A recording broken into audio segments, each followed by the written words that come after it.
RCF. Guillaume Bernard, bonjour. Bonjour. Merci d'être avec nous sur RCF Vendée. Et Guillaume Bernard, vous êtes maître de conférence à l'ICES, à l'Institut catholique d'études supérieures de La Roche-sur-Yon en Vendée. On va évoquer avec vous le mouvement des Gilets jaunes. Voilà 3 jours qui commencent à prendre de l'ampleur. Encore ce lundi, les blocages continuent, certes moindres que pendant ce week-end, mais ils continuent. Est-ce que selon vous, ce mouvement, issu des réseaux sociaux, issu un peu de nulle part, est un mouvement qui peut encore durer un certain temps et pourrait-on imaginer les mêmes conséquences qu'en 68 avec une grève totale et un blocage total des axes comme à l'époque ? Je crois que tout est possible, ça c'est certain. Pourquoi ? Parce que justement, c'est une réaction de ce que Christophe Guilluy appelle la France périphérique et que celle-ci se sent abandonnée.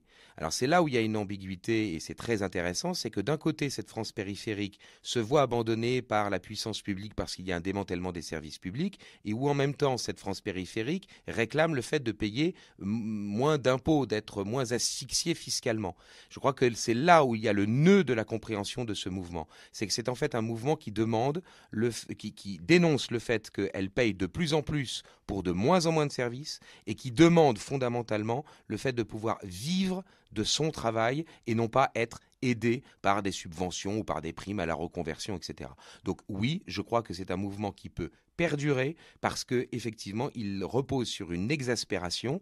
Tout le problème, c'est de savoir est-ce que ce mouvement réussira à se transformer en un mouvement de proposition et pas simplement en un mouvement de contestation. Est-ce que les blocages risquent d'atteindre véritablement la puissance publique ou est-ce que ce sont les Français actifs eux-mêmes qui risquent d'être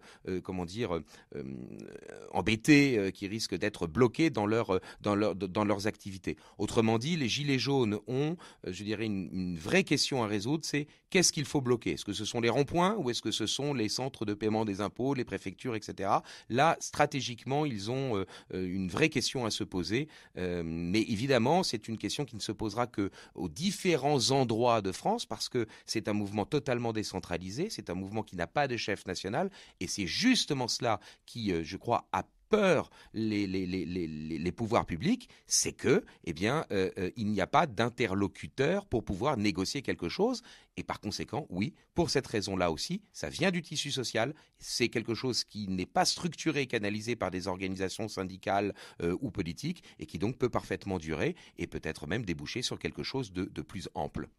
Alors, ces gilets jaunes, vous le disiez, ils bloquent les ronds-points, mais ils bloquent pas que les ronds-points, ils bloquent aussi les stations essence et parfois même peut-être les raffineries. Et là, justement, ils s'attaquent à quelque chose d'important, puisque même des manifestants le disaient, ça touche aux taxes que l'État va percevoir. Alors, est-ce qu'il peut y avoir ces conséquences-là ? D'où la question aussi, est-ce que finalement, bloquer ces ronds-points et ces stations-service, est-ce que ça aura réellement un impact sur le gouvernement ? Est-ce qu'il se sentira, lui, vraiment embêté ? Est-ce qu'il ne faudrait pas plutôt, si on était manifestant, aller s'attaquer, je ne sais pas moi, enfin entre guillemets s'attaquer, mais aux préfets, aux élus, aux députés, d'aller les bloquer ou de les gêner aussi ? Est-ce que c'est pas plutôt ça la meilleure stratégie, non ?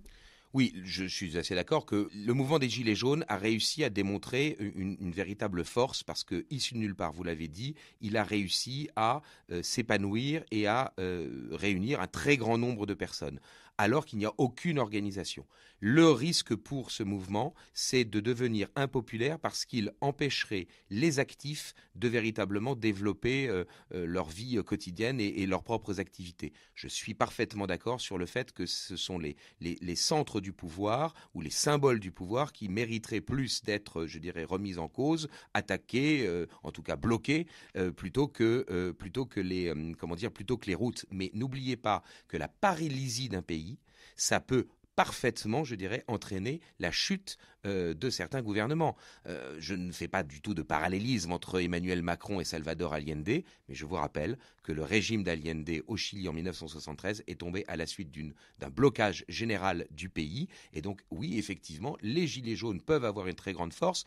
Bloquer les ronds-points à différents endroits en France, c'est une chose, mais bloquer Paris, en revanche, comme ils envisagent, semble-t-il, d'essayer de le faire le 24 novembre prochain, là, en revanche, ça peut devenir quelque chose de beaucoup plus prégnant et pressant pour l'exécutif.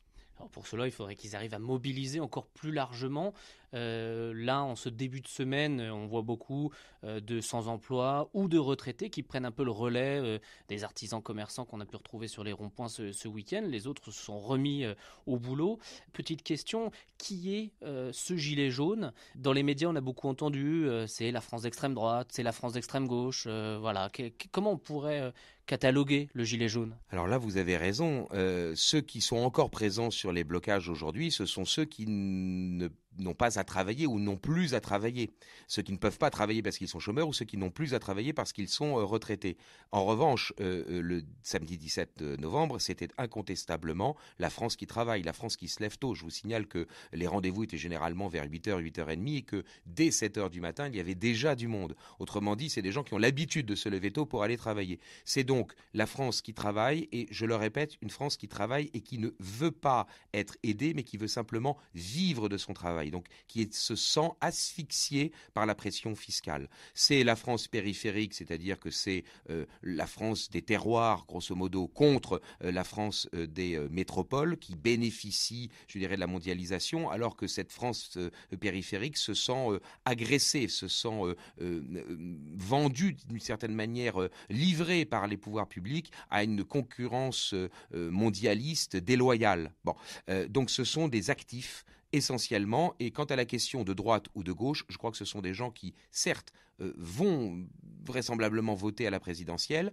mais qui généralement s'abstient et qui n'avaient pas beaucoup manifesté. Il y a très peu de gens qui avaient l'habitude de manifester qui se retrouvent parmi les gilets jaunes. Autrement dit, c'est la France silencieuse. Et donc elle n'est pas de droite et de gauche. Je crois que le mouvement des gilets jaunes est plutôt par la défense des libertés économiques et par la défense, je dirais, d'une action qui se fait par subsidiarité au niveau local. C'est plutôt, par essence, un mouvement plutôt de droite que de gauche. Mais en tout cas, les gilets jaunes eux-mêmes, je crois qu'ils ne se conçoivent pas de droite ou de gauche. Je crois qu'ils se conçoivent tout simplement comme étant une France asphyxiée par la pression fiscale et donc par conséquent comme devant réagir face, je dirais, à un État qui d'un côté ponctionne mais ne leur donne plus de services publics et qui de l'autre côté les empêche d'avoir une activité professionnelle privée. Quelle analyse on peut faire aussi de la réaction du gouvernement? On entendait le Premier ministre dire « j'entends la grogne des Gilets jaunes, mais nous garderons le cap ». Il me semble que là, il y a une erreur d'analyse d'ordre psychologique. C'est-à-dire qu'ils réagissent face à ce mouvement comme s'il s'agissait d'une organisation avec laquelle on peut négocier. Encore une fois, c'est un mouvement qui a réuni au minimum 250 000 personnes, comme le disent les pouvoirs publics, qui est né de nulle part. Être capable en quelques semaines, par le biais des réseaux sociaux, de réunir 250 000 personnes, eh bien, c'est absolument énorme. C'est une réussite monumentale. Et donc, par conséquent, considérer qu'il n'y a rien à négocier, c'est mettre des personnes qui souffrent et des personnes qui se sentent acculées devant la seule possibilité qui est d'utiliser, je dirais, la force pour se faire entendre. Ça ne me paraît pas de bonne stratégie. Quelle analyse on peut faire aussi des réactions de l'opposition politique, que ce soit du Rassemblement national jusqu'au LR? Tout le monde dit on soutient le mouvement, mais on ne participera pas parce qu'on ne voudrait pas être taxé, par exemple, de récupération politique. Ils font peut-être bien de ce côté-là, non ? Je crois qu'ils ne peuvent pas tellement faire autrement que d'essayer à la fois de soutenir pour embêter le gouvernement et de l'autre côté de ne pas essayer de récupérer parce qu'ils se feraient jeter. Ils sont dans une situation qui est très claire. Ce mouvement est né sans eux et je crois qu'il se développera sans eux. C'est la preuve, d'une certaine manière, que la démocratie directe, que l'expression, je dirais, des revendications du peuple réel, pour parler comme le secrétaire d'État, peut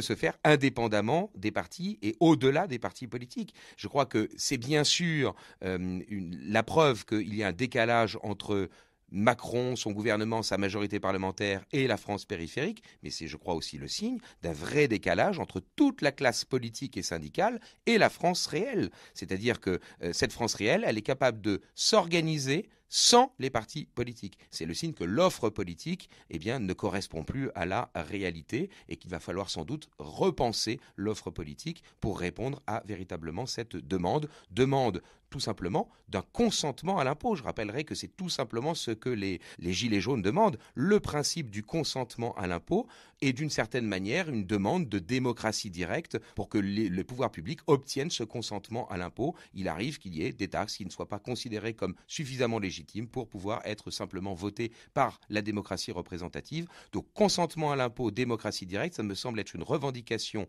de la base des Gilets jaunes, au-delà même des partis politiques. Donc tous les partis politiques, même ceux qui soutiennent et qui aimeraient bien récupérer mais qui n'y arrivent pas, tous les partis politiques sont là ici mis devant, je dirais, leur responsabilité devant un mur. C'est que la France, eh bien, peut très bien se passer des partis politiques et des organisations syndicales. Guillaume Bernard, merci à vous. Merci. Merci beaucoup. Je rappelle donc que vous êtes maître de conférence, docteur en sciences politiques à l'Institut catholique d'études supérieures, l'ICES, Institut catholique de Vendée.